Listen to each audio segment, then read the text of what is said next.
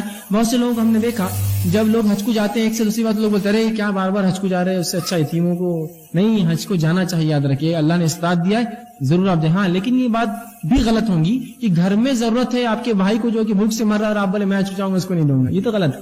لیکن یہ کرتے ہوئے اگر کوئی چاہتا ہے اللہ نے مال و دولت دی ہے، رزق میں اضافہ چاہتا ہے تو حج اور عمرے میں مطابقت کرے، حج کرے پھر عمرہ کرے، پھر حج کرے پھر عمرہ کرے اور پھر حج۔ مطابقت اس چیز کہتے ہیں ایک کے بعد ایک استطاعت اللہ نے دی ضرور کیجیے، اس سے بھی رزق میں اضافہ ہوتا ہے۔ اللہ کے رسول کی ترمذی کی اور نسائی کی روایت ہے جو عبداللہ ابن مسعود حدیث کے راوی، آپ صلی اللہ علیہ وسلم نے فرمایا حج اور عمرے کو ایک دوسرے کے بعد ادا کرو کیونکہ وہ دونوں فقر اور گناہ کو، وہ دونوں غریبی کو اور گناہوں کو ایسے دھو ڈالتے ہیں جس طرح سے بھٹی لوہے کو اور زنگ کو الگ کر دیتی ہے اور بھٹی سونے کو اور چاندی کو اس کے میل اور کچیل سے الگ کرتی ہے، اس طرح حج اور عمرہ کرنے سے گناہ نکل جاتے ہیں اور اللہ فقیری کو دور کرتا ہے اور مالداری عطا کرتا ہے۔